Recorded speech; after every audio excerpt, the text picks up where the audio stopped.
What's going on YouTube? This is 3zinferno. So today I'm going to be talking about Costa Rica. Costa Rica was an amazing experience. I got there way early. I got there on Wednesday. Well, long story about that, but I was supposed to get there on Tuesday. But I got there Wednesday and actually enjoyed Costa Rica and the beauty of it. Just from downtown to Adventure Park. I'll talk about that. So let's start with what happened. Tuesday, I was supposed to get in Tuesday night. American Airlines had this big fat delay. Computer systems crashed, so they paid for my stay in Dallas for the night, and then I got there Wednesday morning. So I got to Costa Rica, took a sort of somewhat shady taxi, not really, but yeah, I messed up on that. Shouldn't have taken that taxi. Anyway, charged me $25, which is regular. So got to the hotel and then met up Reynolds, Julio, and Paul Cooper, who were all staying together. So Wednesday we just hit up. I decided, you know what? Let's just rent a car. There's a lot of places I want to go to, and this is becoming a trend for me. Let's just rent a car. And then at first, people, they were like, I don't know. But then I was just like, yeah, fuck it, let's just do it. And they're like, all right, cool, let's do it. So drove to the beach. Ate some food. It was pretty good, and it was a chill day because we didn't have that much time. By the time we got the car, it was like 3:30, 4, so we didn't have time to do too many things. So the next day, we went to Adventure Park. It was an hour and a half away, and we went ziplining. That was amazing. Ziplining was so much fun. It was like 25 to 35 or something like that. Zip lines we went across. And we'll probably have some videos up. Reynolds will probably have some up, or Paul or someone will have videos up. And we swam in a natural spring, like at the bottom of a waterfall.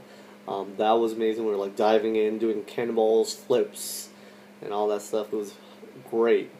Ziplining was amazing. And then Friday we went to a combo tour. It was like Volcano. We did coffee tour. We did volcanoes and waterfall gardens with the rainforest preserves. We got to see a lot of different types of animals. There was a toucan on my arm. There was butterflies just on me, like on my shirt and stuff, like all over. It was really cool. Hummingbirds zoomed past my ear. Amazing. It was really cool stuff. And that's what happened before YCS Costa Rica. Oh, and one more thing, of course. I played in a poker tournament at 7:30 on Friday night before the YCS.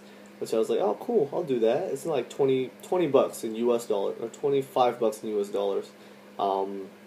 Which doesn't seem like a lot for a tournament, but honestly, it's more like, Costa Rica, that's a little less. They gambled a little less. But anyway, it doesn't matter. I made 4th place. I lost on Ace Deuce. Because the small blind, there was only 4 of us left in the tournament of like 55, 60 people.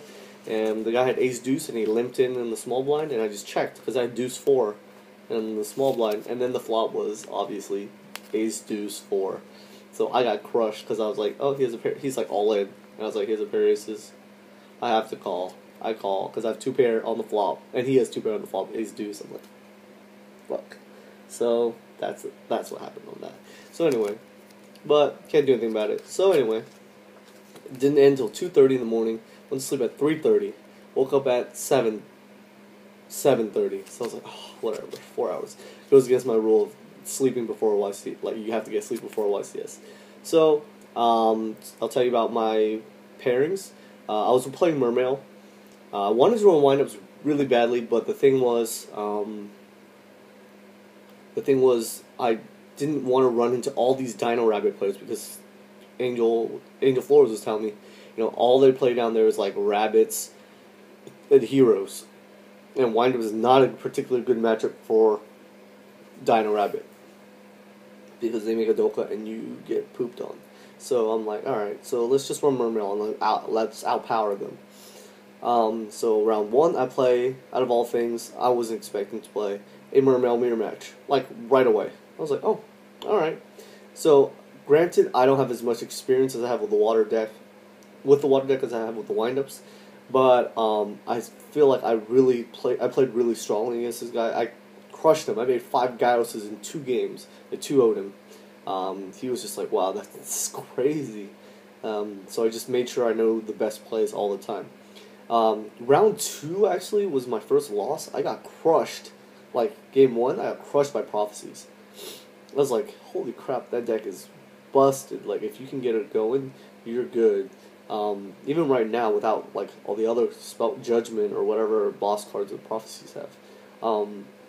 He went, like, he was running double Reckless, or he was running Reckless. He activated double Reckless on me, and then used Spellbook Tower to draw a card. I was like, dude, he's like +3, +4, I'm screwed. Like, he was so ahead of me in card advantage. He just crushed me slowly, and then I hit him once. He's supposed to track. It was like, then he double Reckless into it, and it was like 6,000 attack or something. I was like, okay, I'm not gonna beat this deck. So he crushed me. Round 3, I played Wind Ups into Time. He was slow playing a lot, and I tried to tell him to go faster, but he wouldn't. And then a judge finally came by in time, and he said, "Yeah, you have to." He gave him a slow play warning. He's like, "Oh," and then I'm pretty sure he was asking, "Oh, only in time doesn't it not matter?" But it does matter. You still have to make moves quickly, even if we're in time and there's no more time. And when you're taking turns, you still have to make moves quickly. And I was telling him, "Yeah, you've been playing slow. I've been asking you to play faster." But he was a good player. He just played really slow. Round 4, don't remember exactly what I played. Oh, Dino Rabbit. I played a Dino Rabbit round 4 finally. 2-1. This is pretty close, but because game 2 just opened the nuts. But game 3, I made a really good torrential play. I basically made him walk into a torrential. Hard to explain. I don't really remember what happened, but I remember torrential cleared the board, and then I crushed him because I don't think I played torrential game 1 or game 2. Round 5, I played Chain Burn. He beat me game 1. I was sort of upset. I was like, damn this, I hate this deck. Like, but game 2 and 3, game 3 he misplayed too. He might have won, or it would have been much closer, but he tried to special a second Lava Golem on the next turn, and then I just set Torrential, so I Torrential the field, and got rid of the Lava Golem that he had Fiendish Chained or whatever. So I was just like, okay. So that saved me the game. Or he had Ojama Trio'd me, and then Lava Golem something. I don't remember. It was something like that. I just torrential the board. Round 6, I played. No, that was round 7. No, that was round 8. Round 6, I don't remember what I played.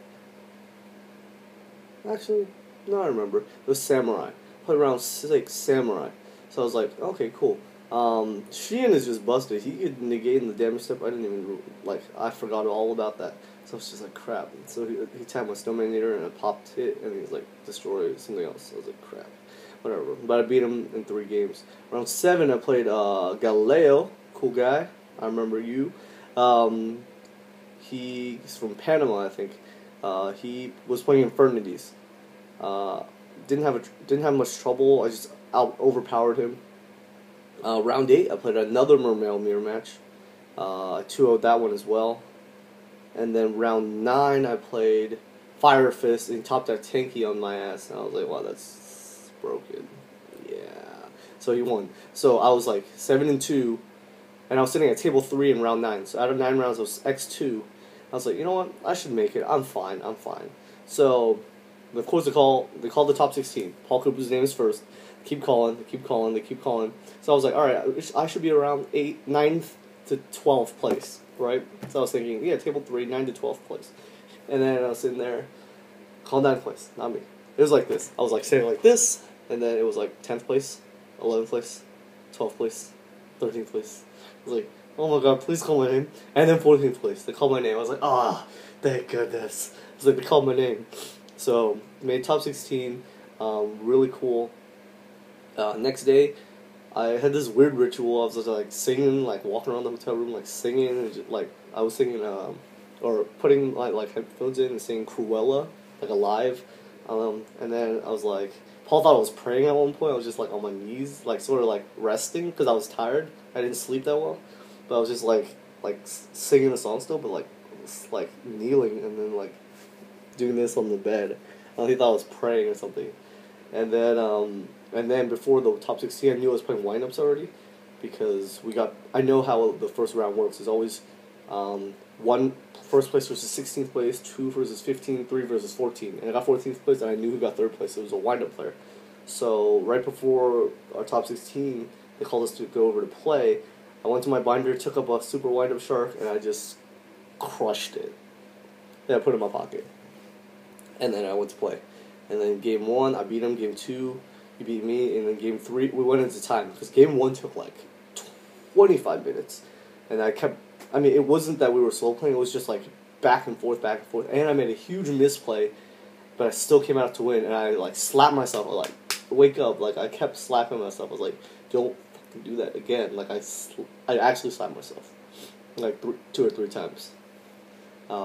Because I knew better than to do that. But somehow, like, he had a dweller on board, and for some reason I thought it was like a Yugioh, because, like, so I discarded Gundy for Bistius, and then he chained dweller, and then for some reason I thought it was like Yugioh, so he just negated that one, so then I added Lindy, and then I crashed into him like an idiot, and I was like, oh my god, like, what am I doing?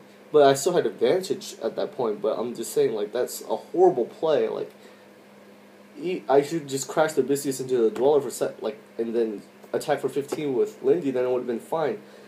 But I was just being like a complete idiot. Sometimes I feel like I have trouble waking up in the morning and playing the first round. I have to, like, need a warm-up round, because what happens is, like, Guadalajara, I woke up, in my first round, I lost, and I misplayed too. This one, I definitely misplayed in round 1 of day 2. Just, it's like, I'm not ready, I'm not warm, I don't know, it's just sort of me. Long Beach I won, day 2, round 1. San Diego lost round 1 of day 2, but that's because I played Dino Rabbit and he, like, just sacked the shit out of me. But anyway, so that's that. In top 8, I lost to the guy, the Bumblebee guy. Somehow people keep saying he's stacker, which, come on, man, like, everyone just tries to say something about someone. Like, if Paul won, is he a stacker because he went undefeated the whole time? No. I mean, you can't say that. So, you have to give credit where credit is due. And he won. The deck was crazy. I know it's something like Japanese Alive Heroes, but it's really cool. I didn't even see half the tech cards. He beat me with half the tech cards, like War Return Alive, Zephyros, Call the Haunted. He didn't beat me with any of those cards. He just crushed me. Like, he soul crushed me. I didn't do anything against him. I was like, game 1, he went first, and then by round 5, he already beat me. And then game 2, he beat me in like 2 turns, basically. I was like, no fight. I have no fight. I'm just dead. I just lay here. But it was a really cool event. The people there were really cool, especially towards Paul. I mean, they liked me too, but they liked Paul a lot better. And I mean, yeah, Paul's a cool guy, so I don't see why not. But it was cool that a guy came up to me and said, "Are you 3zinferno?" And I was like, "Yeah, that's me." And he had me autograph, which is really cool because I was like, "Dude, I'm global, man. I'm like out here too." So shout outs to him. I don't remember his name. I apologize for that. I'm bad with names, but I'm good with faces. So that's that. Top 8. I won an Xbox 360 with the game and the year of of whatever that's called, Xbox Live. Sold that for like $250, $100 in cash and $150 in trade. Out there, supposedly, an Xbox is worth like $350. So just the Xbox itself is $350. I just remember because Jeff Jones sold his Xbox to my friend Isala at San Diego for like $100 in cash plus like $75 in trade. So I was like, oh, I'll just ask, $2 to $250 for $200 cash, $250 trade, and people were jumping all over. Like 5 people were like, oh, I want it. Like, wait. Like they were like, oh, come with me, and they're like, no, come with me. I was just like, okay, whatever. But it was fine for me because I'd make my money and I didn't have to carry it back to the United States, pay $40 or $50 for an extra bag because no way I could fit in my luggage.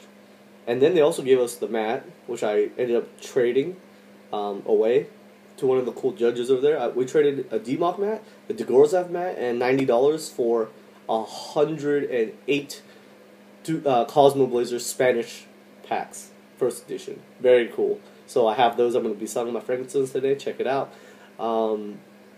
And also, one last thing. Oh, and it was really cool that when he got the DMOC mat, like he was in our room trading with us, like because we're all cool with these guys. And then he basically paid me for that mat, and then turned around 10 seconds later and asked Paul and I to sign it. I thought that was really cool. I was like, man, he really wants our autograph. Like he basically paid us each $35 because he paid $70 for the mat. Basically, he paid us each $35 for us to autograph his mat.